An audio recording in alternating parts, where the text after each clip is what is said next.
dizer chegue até o ouvido de cada um, mas que o Senhor abrilhante o coração e traga paz e esperança a todos nós. Em nome de Jesus, amém e amém. Irmãos, a palavra de Deus que nós lemos data ao apóstolo Paulo, uma carta a Timóteo, na sua segunda carta. Ele traz instruções de permanecer, instruções para que aquilo que ele havia falado da primeira vez permanecesse. E nessa noite eu gostaria de falar um pouquinho sobre o maior desafio de quem segue a Jesus. Nos dias de hoje não é difícil se achegar a Jesus, até digo que o evangelho que é pregado hoje é um evangelho de facilidades. Se nós pegássemos o que era pregado nos anos 80, se nós pegássemos o que era pregado nos anos 50, acredito que não seria tão popular como é hoje. Porque hoje, infelizmente, para muitos o evangelho virou uma facilidade, não uma renúncia, não uma escolha, não uma opção, não algo a se definir por aquilo, mas algo que venha a se preencher naquilo. E muito culpa disso é as facilidades do nosso século, né? Hoje, se você for aí no teu celular e você usar uma inteligência artificial e você falar assim, estou com uma crise espiritual, a inteligência artificial não vai te confrontar, porque ela não é programada para fazer isso. A inteligência artificial vai te agradar, vai te convencer, vai te posicionar de uma forma a ganhar a sua atenção. E quando nós olhamos para isso, nós vemos que o evangelho não é então uma dificuldade para se achegar a ele, nem sonhar com ele. Porque nós pregadores fazemos você sonhar, nós pastores fazemos você desejar. Nós pastores dizemos que Jesus Cristo é o caminho, a verdade e a vida, e aquele que chega em Jesus Cristo e pede de coração, recebe o que pede, e aquele que bate, recebe, e aquele que procura, encontra, e aquele que renuncia, alcança a salvação. Então, eu coloco para mim e para você nessa noite, que o grande problema não é chegar a Cristo, o grande problema não é sonhar com Cristo, mas o maior problema que nós temos hoje é permanecer no caminho de Cristo. Permanecer é uma obra muito difícil. Permanecer no caminho de Cristo é um mistério. Porque muitos se achegam, recebem e vão. Outros se achegam, não recebem e vão também. Outros se achegam, até fazem algo, permanecem por um tempo, mas desistem. E a palavra de Deus vem dizendo para nós sobre o que nos faz permanecer.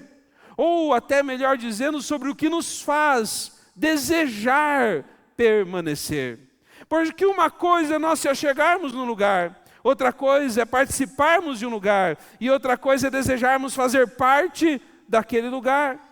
Então, quando nós olhamos para o que fazer para permanecer, muitos se agarram em uma função.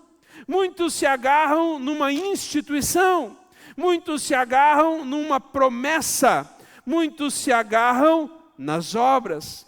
E a palavra de Deus diz para nós que isso também é normal. Aqui na igreja eu acho que não, mas eu tenho certeza que estou errado.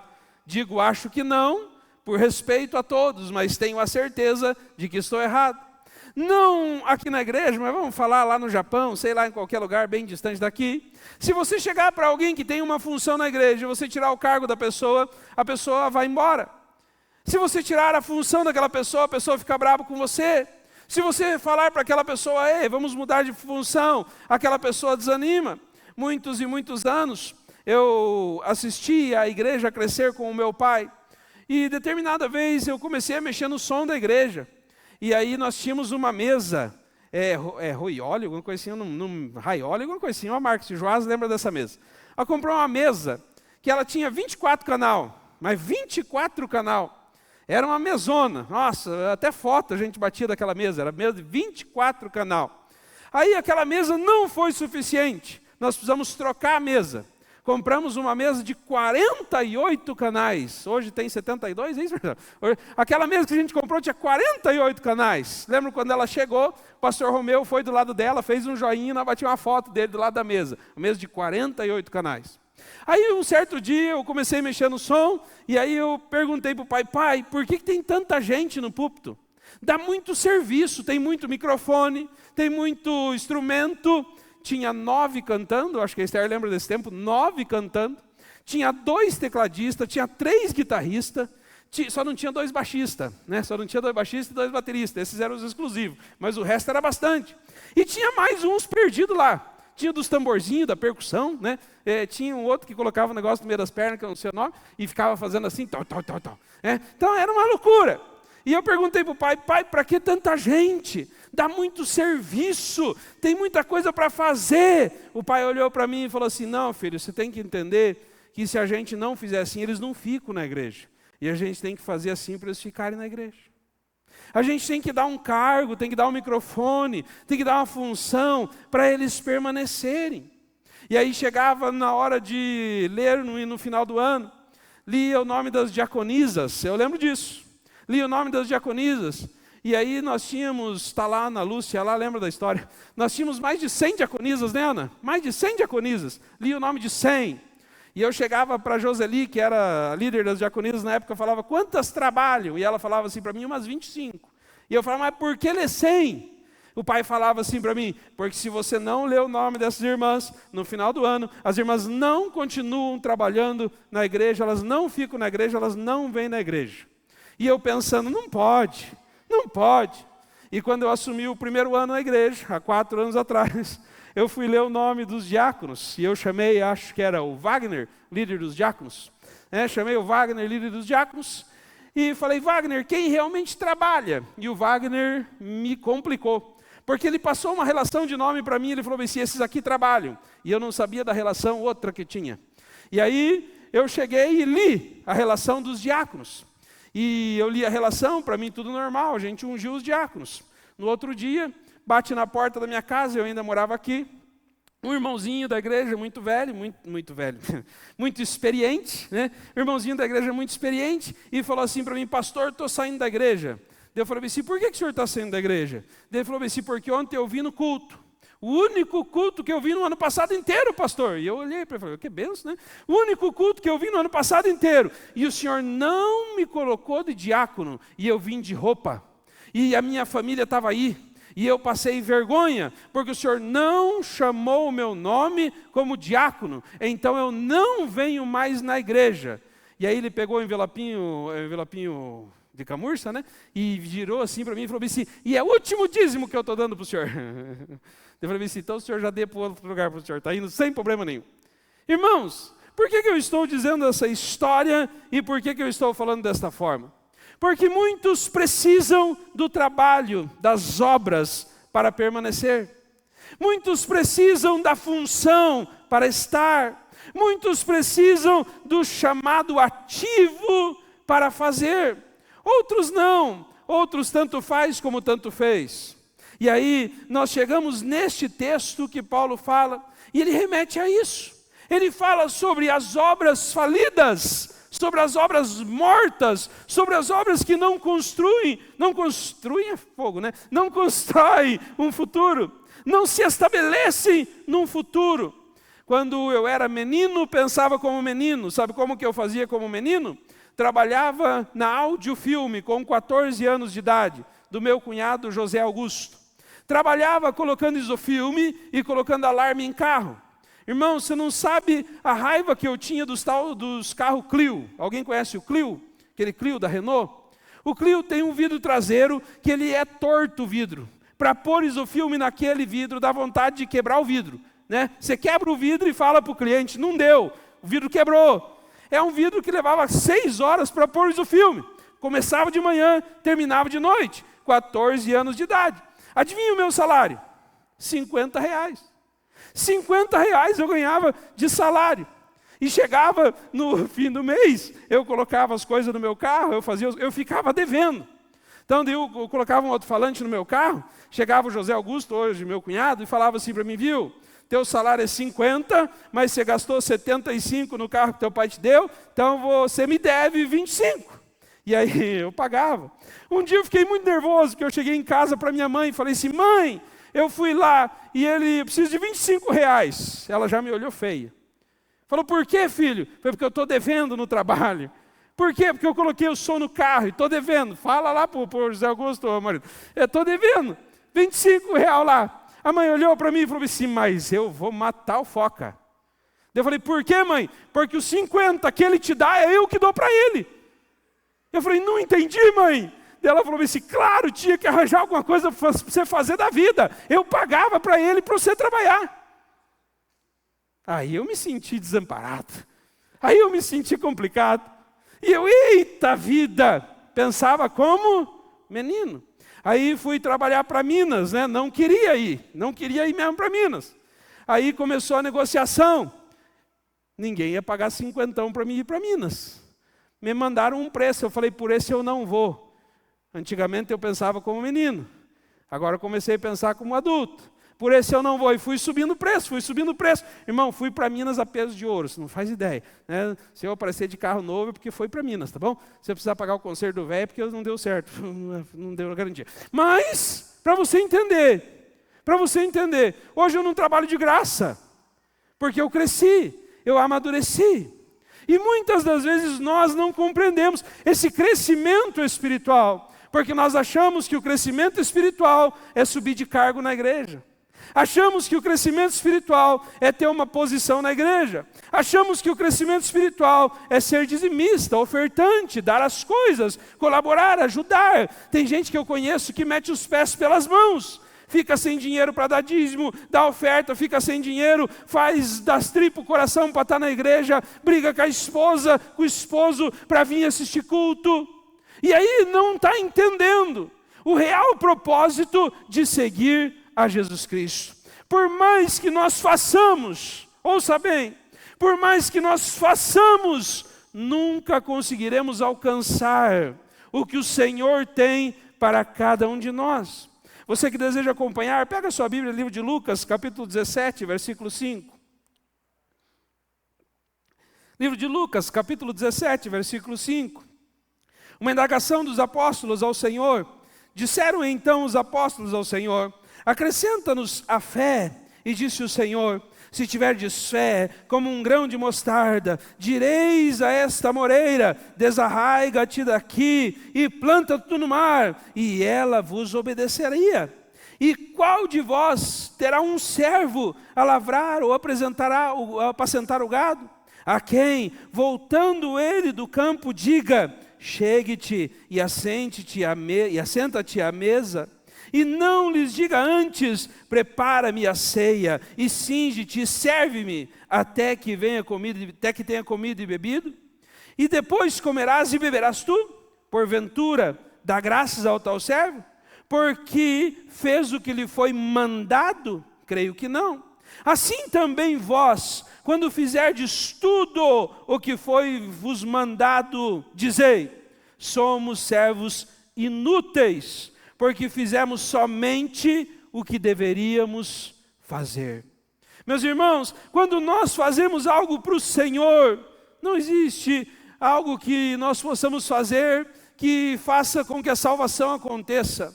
A salvação ela não é de graça, mas ela é pela graça. É a força de Deus em nós e não a força de nós em Deus. É o poder de Deus em nós e não o poder de nós em Deus. É o que Deus fez na cruz por nós e não o que nós fazemos na igreja por Deus. É o que Deus fez na cruz por nós e não a nossa posição social, não a nossa posição teórica ou prática dentro da casa de oração. Quando nós olhamos para o livro de Eclesiastes, capítulo 1, versículo 3, quem desejar acompanhar, fique à vontade. Onde Salomão, depois de ter feito tudo, experimentado tudo, ele diz o seguinte texto, em Eclesiastes capítulo 1, versículo 3 em diante. Que vantagem tem o homem de todo o seu trabalho que ele faz debaixo do sol? Uma geração vai e outra geração vem, mas a terra para sempre permanece. E nasce o sol, e põe-se o sol, e volta ao seu lugar de onde nasceu. O vento vai para o sul e faz o seu giro para o norte, continuamente vai girando o vento e volta a fazer os seus circuitos. Todos os ribeiros vão para o mar, e contudo o mar não se enche. Para o lugar onde os ribeiros vão, para aí tornam eles a ir. Todas essas coisas se cansam tanto que ninguém pode declarar. os olhos não se fartam de ver, nem os ouvidos de ouvir. O que foi isso é o que há de ser. O que se fez, isso se tornará a fazer, de modo que nada há de novo debaixo do sol. Há alguma coisa que possa dizer, vê, isto é novo? Já foi nos séculos passados, que foram antes de nós. Já não há lembrança das coisas que precedem, e das coisas que hão de ser também delas não haverá lembrança, nem dos que hão de vir depois. Eu, o pregador, fui rei sobre Israel em Jerusalém, e apliquei o meu coração a esquadrinhar e a informar-me com sabedoria de tudo que sucede debaixo do céu. Essa afadônia ocupação deu Deus aos filhos dos homens, para que nela os exercitar. Atentei para todas as obras que se fazem debaixo do sol, e eis que tudo era vaidade e aflição de espírito. Aquilo que é torto não se pode endireitar, aquilo que falta não se pode ser calculado. Falei em meu coração dizendo, eis que eu me engrandeci e sobrepujei em sabedoria a todos os que houve antes de mim em Jerusalém. Na verdade, o meu coração completou abundantemente a sabedoria e a ciência, e apliquei o meu coração a conhecer a sabedoria, e a conhecer os desvarios e as loucuras, e vim saber que também isso era a aflição de espírito, porque na muita sabedoria há muito enfado, e o que aumenta em ciência, aumenta em trabalho. Sabe, irmãos, o que eu estou tentando nessa noite passar para você, é que se nós não encontrarmos um motivo para viver, nós vamos só existir. E tem muitas pessoas neste atual momento da nossa vida, muitas pessoas neste atual momento da nossa geração, simplesmente existindo. Simplesmente vendo o tempo passar, vendo as coisas acontecer. Nessa noite eu vim dizer para você que viver é estar completo, achado em um mundo perdido. Olha para alguém que está do teu lado e diga assim, eu sou achado por Jesus em um mundo perdido. E aí quando nós encontramos o que fazer com as nossas vidas, um propósito a se viver, algo a se fazer, Salomão vem e destrói tudo. Salomão vem e diz, olha, tudo isso aí é desperdício. Eu tenho um sonho, tinha um sonho, não quero mais ter esse sonho. Já desapeguei do sonho em nome de Jesus. Eu tinha um sonho de ter um Audi, né? O que você acha, Vini? Um Audi, cara, tá aquele das bolinhas? Tinha um sonho de ter um Audi. E aí, só que não é Audi de rico, é Audi de pobre, né? Velho e bom de preço, né? Então fui atrás do Audi de pobre, Cassiano. E fui atrás do Audi de pobre, achei um Audi de pobre. 103 mil Audi de pobre. Audi de pobre, o Audi de rico é meio milhão. Comprei um Audi de pobre. Comprei o Audi de pobre. Alguns aqui conhecem a história. O Renato, meu amigo, ali sabe a história do meu Audi de pobre. Peguei meu Audi de pobre, fui subir, eu subi, o Audi não subiu. Fui descer, não desceu. Fui virar, deu barulho. E descobri que é só aflição, que é só coisa ruim, que o Audi não é bom. Sei que tem Audi bom, mas aquele Audi me deu um desgosto de Audi, que cada vez que eu vejo as borboletinhas, as estrelinhas, as bolinhas vindo, eu penso assim, vai quebrar, vai falir. Aí agora eu fui com o meu carro bom, minha esposa tinha um sonho de ter um carro zero, o Renato me vendeu o Fastback, fui com o Tardo Fastback. Quem tem Fastback aí? Não escute, Leandro, que eu vou falar agora, tá bom? Tá? Você que tem Fastback, fique tranquilo. Fui viajar com o meu Fastback lá, irmão, eu parcelei o carro inteiro, as parcelas já é de sua camisa. Mas tá bom, fui passear com o meu Fastback e deu problema na caixa.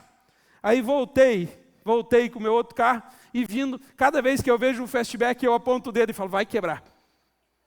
A caixa não vai quebrar, tá bom? Em nome de Jesus, os teus carros não vão quebrar, foi só o meu. Eu executei demais. Então, não vai quebrar. Mas eu descobri também que não estou nem aí mais. Porque quando nós alcançamos o propósito do nosso coração, na nossa força, descobrimos que é vaidade. Descobrimos que não faz diferença. Quem aí já se esforçou demais para comprar uma coisa que você amava demais, e depois que você teve, aquilo virou um problema? Eu lembro quando eu comprei uma casa, e nós construímos uma casa, e nós construímos o nome da minha mãe com meu pai, depois eu precisei comprar casa, e fui financiar a casa no meu nome, e eu financiei 110 mil da casa. 110 mil reais a casa. Mas foi uma emoção só, quando aquele financiamento saiu. Como era do nome do meu pai, para mim, precisou todos os irmãos ir assinar na caixa. E foi todo mundo lá assinar, liberando a casa para eu comprar. E eu lembro que eu comprei a casa, fiz um financiamento de 110 mil da casa. A casa valia 350. Quando eu fiz o financiamento de 110 mil reais da casa, eu fui olhar no banco, só emoção. Só, que legal, estou comprando minha casa própria. Financiei 110 mil da casa. Deu 35 anos de 1.150 parcela. A hora que chegou no final do primeiro ano, eu já estava doido. Mas como assim? Eu sou louco? Pagar 1.100 de parcela por 35 anos. 35 anos. E eu comecei a fazer as contas. Eu não vou chegar no final desse financiamento. Não vou chegar no final desse financiamento. A hora que eu chegar lá, não tenho nem dente mais. Já estou perdendo mesmo. Não tenho nem dente mais. O negócio já está lascado. E aí, meu irmão, quando eu vendi a casa, chorei por causa da venda. A casa, né, foi embora. Mas a alegria de aquele contrato ir embora, daqueles 35 anos ir embora, você não faz ideia. Alguém tem esse problema também? Alguém já comprou carro em 72 pagamentos e chegou animado na 10ª parcela? Que legal, aprovou o financiamento. Quando você chega na 10ª parcela, você fala assim, que desgraça, o financiamento aprovou. Porque tudo aquilo que você possa conquistar, que você possa comprar, vai se perder, vai virar rotina, vai virar... Eu vou compartilhar. Eu fui... Minha esposa ama praia. Não sei como é que pode, ela fica lá 7 dias, eu não aguento 2. No segundo dia, eu estava lá, né? Acho que foi sexta, ou não lembro que dia. Sentei na beira-mar, na minha cadeirinha lá, que olhando aquele marzão, água de coco, não gosto de água de coco também, mas os outros tomando água de coco. Eu olhando para tudo aquilo, falei, o que eu estou fazendo aqui? Dá para ir embora já ou só daqui a pouco? Meu Deus do céu. Deixa eu ir embora. E a esposa lá curtindo, e eu, vamos embora. E ela, não, vou ficar mais um pouquinho. A diária do hotel é até meio-dia. Eu falei, não, mas não dá para sair 11h55. Eu estou compartilhando as minhas experiências para que você possa buscar as suas e descobrir que muitas coisas na sua vida também aconteceram dessa forma. Muitas coisas da sua vida já se perderam dessa forma. E Salomão, que tinha tudo, ele fala isso.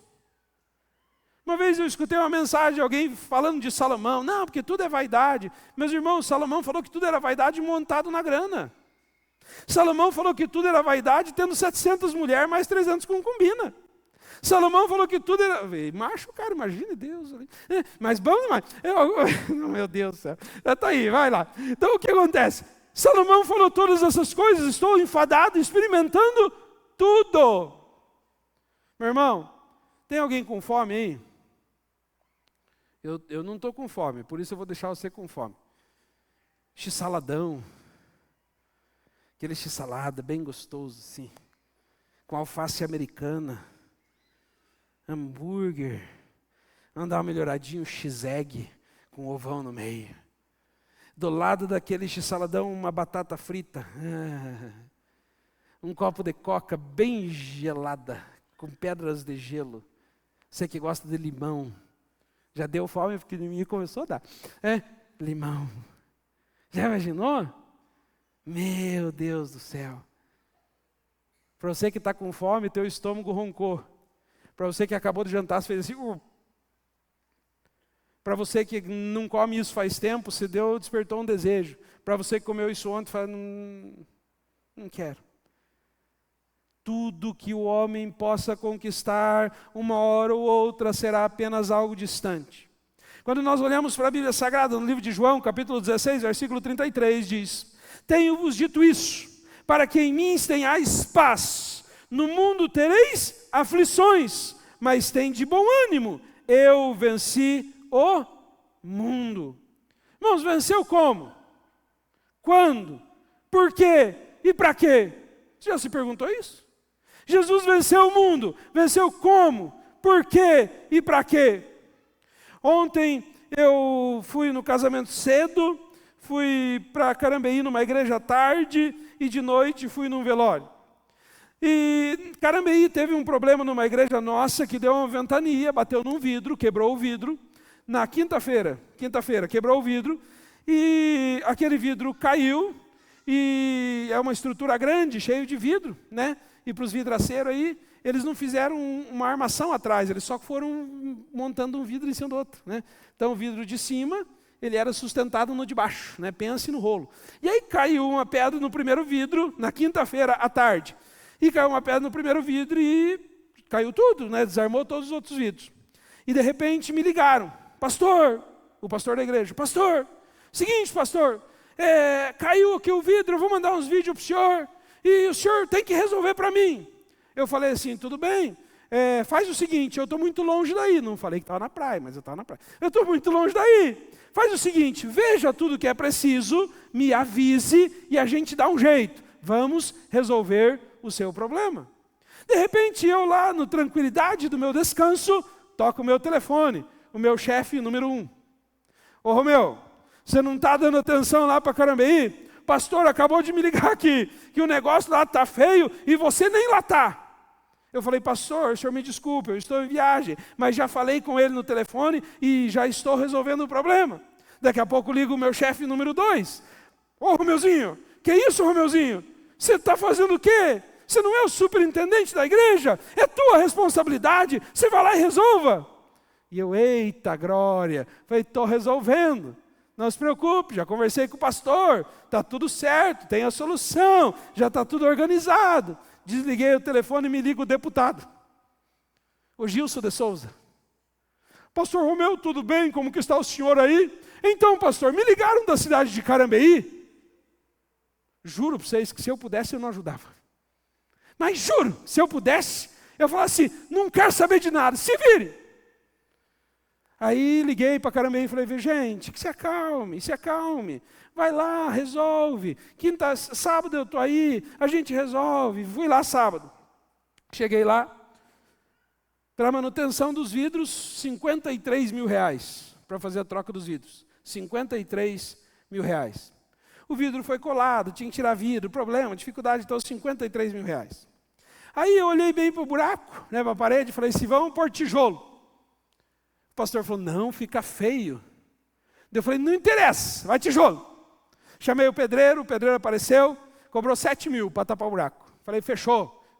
Com material e tudo, tá? Fechou. Vi que o pastor não gostou. Eu falei assim, pastor, é obra emergencial. Vamos fazer o seguinte, se for dessa forma eu pago, se for da outra quem paga é o senhor. Ele olhou para mim e falou assim, não pode ser da sua forma então. Pode ser do seu jeito, fique à vontade. Meu irmão, o que eu estou tentando dizer para você? Que tudo o que nós possamos conquistar, fazer, almejar, desejar, uma hora ou outra vai ficar chato, uma hora ou outra vai ficar simples, uma hora ou outra vai se perder. Quem diria os pais com filhos adolescentes? Alguém tem? Ai, bebezinho pulando no colo, que lindo.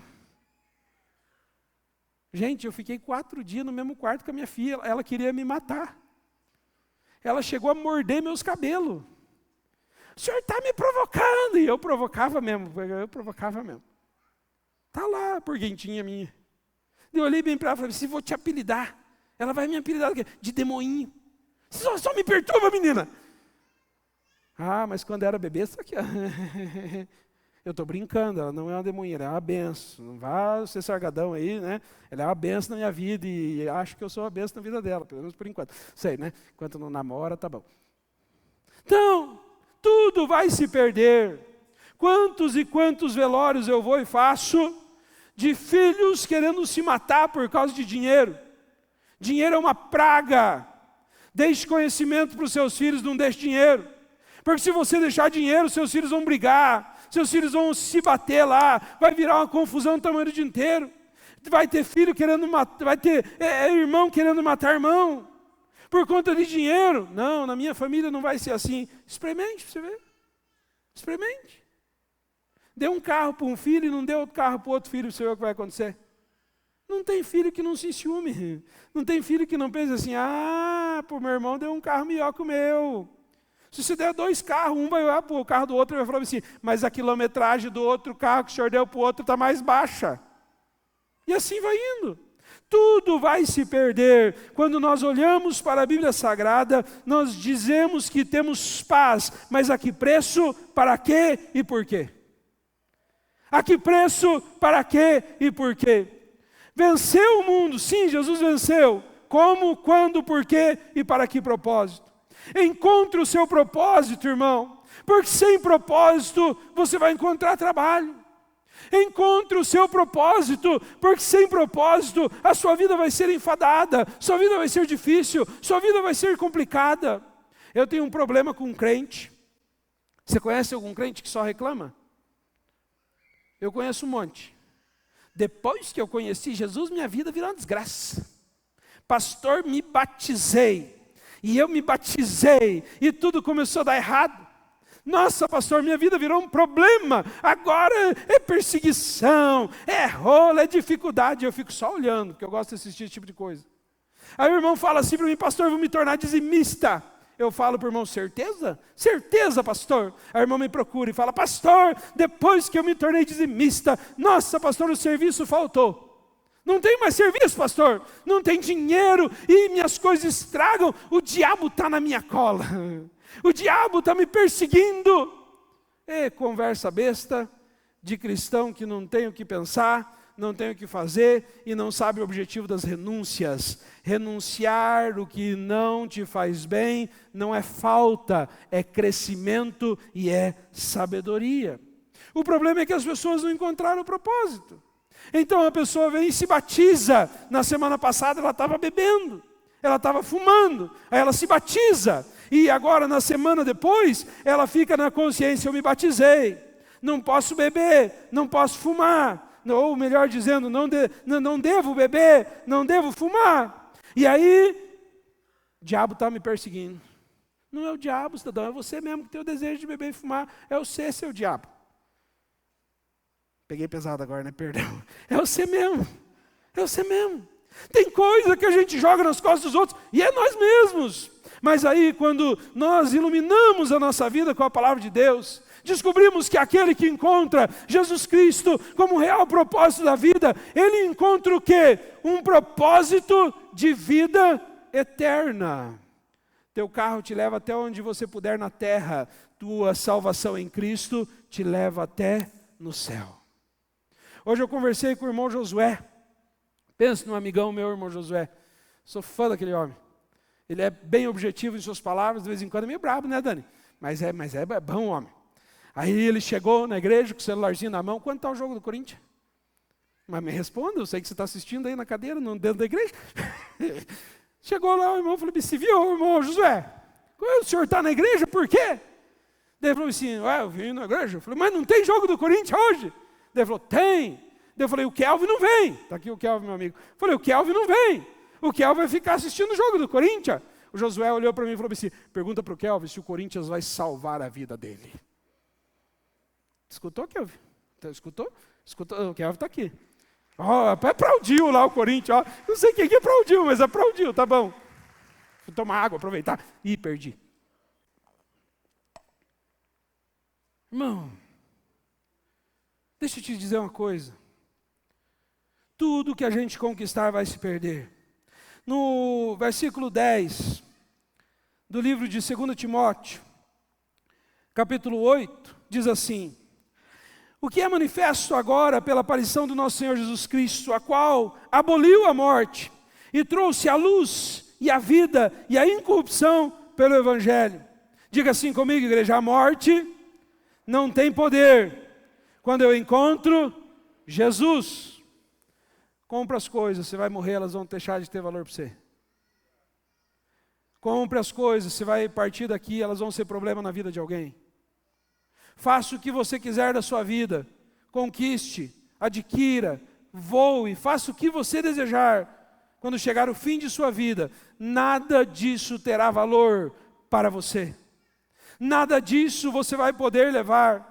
Tem um pregador que uma vez disse que ele amava demais o dinheiro. Ele falou: eu amo demais o dinheiro, pregador da palavra.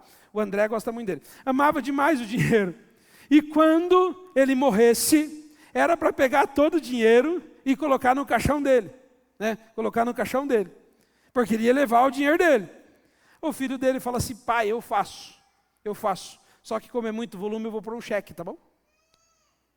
Quem vai vir descontar o cheque? Deixa eu perguntar para você. O que você tem na tua vida que te trará alegria eterna? Que não seja um propósito bem específico. Que não seja algo que te faça levantar de manhã, despertar todos os dias e acordar. Quando nós olhamos para o versículo 11 de 1 Timóteo, capítulo 10, diz: para que fui constituído pregador e apóstolo e doutor entre os gentios. Por justa causa, padeço também isso. Não me envergonho, pois eu sei em quem tenho crido. E estou certo de que é poderoso para guardar o meu depósito até naquele dia. Irmão, deixa eu dizer para você, as aflições elas estão aí. Se você comprar um carro dos teus sonhos, talvez ele seja aflição para você. Se você comprar uma casa dos seus sonhos, talvez ela seja aflição para você. Eu moro numa casa muito boa, graças a Deus. Deus me proporcionou pagar um aluguel bom e eu moro numa casa muito boa. Aí o vizinho da casa, é uma casa boa mesmo, e o vizinho da casa me chamou um dia e falou assim: viu, estou com problema aí. Está vazando um negócio aqui no meu terreno. Acho que é água. Vou contar, né? Já comecei. Acho que é água. Aí fui lá olhar, era água. Chamei o pedreiro, falei: acho que está vazando água. O pedreiro olhou para mim e falou assim: se for depois do cavalo da Sanepar, do registro da Sanepar, é sobre sua responsabilidade. Se for antes, é responsabilidade da Sanepar. Aí ele foi na frente da casa alugada, e ele abriu um buraco e começou a verter água naquele buraco. Ele olhou para mim e falou assim: viu, isso aqui não é água. Eu falei: mas como não é água? Ele falou assim para mim: isso aqui é esgoto. Eu: eita, isso é esgoto. E começou a minar, esgoto, e o cheiro, você não faz ideia. Irmãos, uma casa linda, uma casa bonita, no chão da sala tem porcelanato, no chão da cozinha porcelanato, aquelas pedras bem pequenininhas assim, sabe? Bonitonas, Pedrão, assim. Vou ter que sair da casa. Porque para arrumar o esgoto vai ter que abrir a casa inteira. Porque a casa foi feita em 3 partes e foi construída, minha sogra conhece a casa lá, foi construída as partes, e aí tem que quebrar tudo. Tem que vir quebrando para achar o cano de esgoto que está embaixo da casa. O que adianta eu naquela casona? Não posso puxar descarga, rapaz. Imagina. Puxa descarga, sai lá na casa do vizinho. E aí? O que me resolve? Você achou engraçado, né? Tem muito cristão que está fazendo assim com a igreja. Está dentro da igreja por bonito, por bacana, por jóia, para receber bênção. Mas não está encarando o real propósito do Evangelho de Cristo, que é renúncia e transformação, uma vida eterna ao lado do Senhor Jesus Cristo. Quem não encontra Jesus no propósito de salvação, não encontrará um propósito para a sua vida. Falta 15 minutos para me encerrar, vou correr aqui, que ainda tem mensagem, né? Eu fiquei 15 dias sem pregar, perdão. Sem propósito, ouça bem, sem propósito, nós não superaremos as aflições. Sem um propósito, sem um desejo, sem uma vontade, sem um poder de Deus em nós, nós não superaremos as aflições. O primeiro quadro depressivo da Bíblia Sagrada foi com um tal de Elias. 1 Reis, capítulo 19, versículo 9, diz assim: e ali entrou numa caverna e passou ali a noite. E eis que a palavra do Senhor veio a ele dizendo: que fazes aí, Elias? A Esther tem um louvor que ela canta, que fazes aí, Elias, um CD que ela gravou.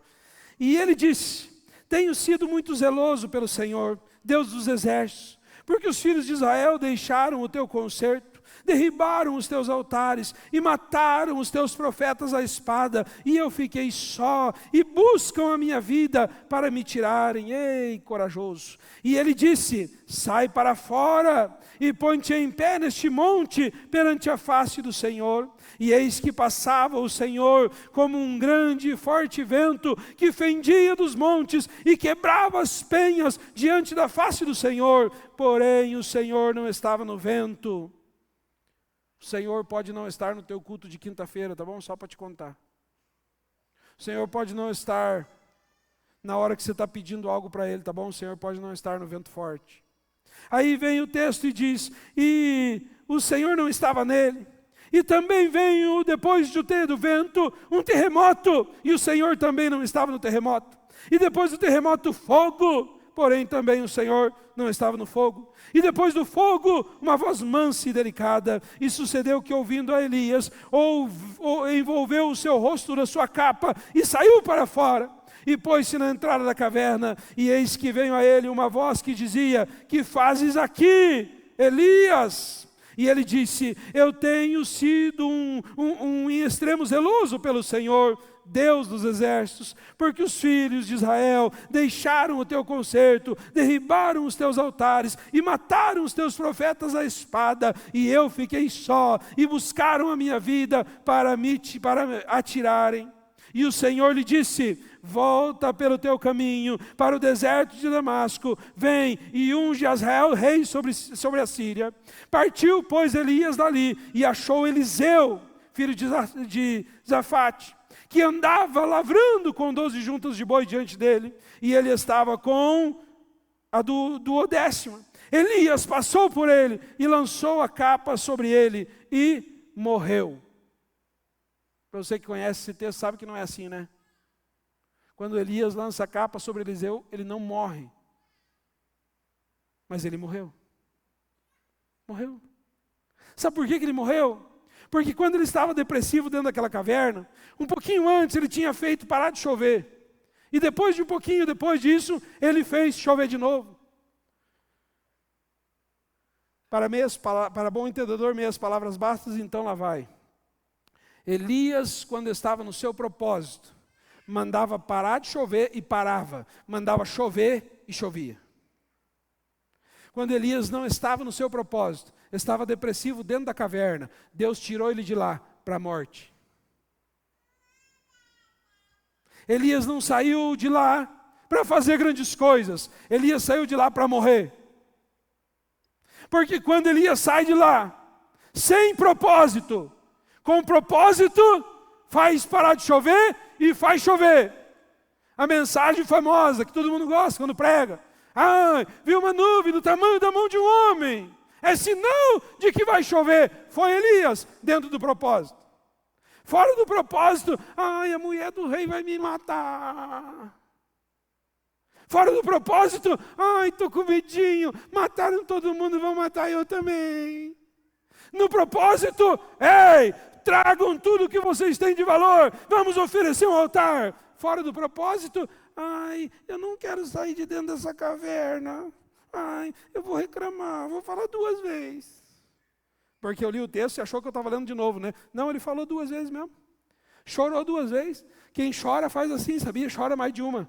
E fica tipo disco de vinil antigo, sabe?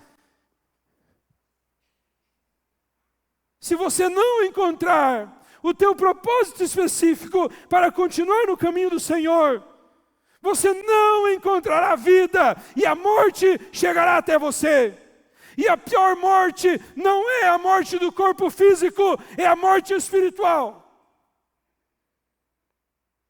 Já falei sobre isso, vou falar de novo, tem mais 7 minutos para pregar. Deixa eu te dizer uma coisa. Pega um revólver, dá um tiro na cabeça do teu irmão. É menos doloso do que você tirar ele do caminho de Cristo. O prejuízo é menor. Sabia? Se você der um tiro na cabeça do teu irmão, dá um tiro na cabeça, não faça isso, hein, pelo amor de Deus. O pastor mandou matar o vídeo. Não é isso, estou fazendo a comparação. Se você der um tiro na cabeça do teu irmão, a consequência futura é menor do que se você tirar ele dos caminhos do Senhor Jesus Cristo. Por isso, zele pelo teu propósito. Zele pelo que Deus te chamou, zele pelo que Deus te colocou, zele pelo que Deus derramou sobre sua vida. Eu vou concluindo essa palavra em 2 Timóteo, capítulo 1, versículo 13, que diz: conserva o modelo das palavras que de mim tendes ouvido, na fé e no amor que há em Cristo Jesus. Guarda o bom depósito pelo Espírito Santo que habita em vós. Conservar, guardar, viver ao extraordinário é ser refém da palavra de Cristo. Uma vez eu fiquei com muita raiva do Daniel. Alguém conhece o Daniel? Aquele ali. Pense uma raiva que eu tive dele num culto de tarde da benção. Me deu vontade de pegar aquele piá e esganar, jogar no chão e chutar. Irmãos, tarde da benção, os irmãozinhos tudo vindo do catolicismo, e eu falando sobre milagre, e cura. Deus vai te curar, e pá! E dava cruz para os irmãos, e leva essa cruz para casa, e pá! E eu ali no gás. Chegou numa tarde da benção, fim de campanha, águas que saram. Dando água para a turma, copinho de água. Passavam dentro de uma piscina. Lembra disso, né, o seu... Não, hoje eu... Tá de boa. E os irmãos vindo com o copinho de água, passando dentro da piscina, e eu ali 45 minutos pregando, sem voz, no fervo, e dizendo para o paralítico: venha, venha, Deus vai te curar. Dizendo para o cego: você não vai enxergar para chegar aqui, mas quando você chegar aqui, você vai sair daqui enxergando. Fique em pé, venha. A hora que os irmãos saem do banco, meu fiel escudeiro da tarde da benção sorte uma música. Se Deus fizer, Ele é Deus. Se não fizer, Ele é Deus. Se a porta abrir, Ele é Deus. E se fechar, continua sendo Deus. Eu olhei para o lado dele, te mata, mas não agora, vai ser depois. Para você que é bem amadurecido na fé, você não viu problema nenhum no louvor, né? Mas para quem não tem propósito com Cristo, implica até com o sabor de mel. Qual que é o propósito que te mantém na igreja? Qual que é o propósito que te mantém firme no caminho do Senhor? Sem propósito, a morte é certa. Tinha mais um trecho da palavra aqui, eu vou parar por aqui, só vou ler mais um texto, prometo, estou terminando. Esta mensagem eu vou mandar para vocês lá, quem está no grupo da igreja, o esboço dela. Ela terminava falando sobre servo e sobre escravo. Deixa eu dizer algo para você. Se você for inteligente, vai fazer uma mistura com a mensagem, você vai entender. O servo de Naamã ajudou Naamã. Escravo não ajuda em nada.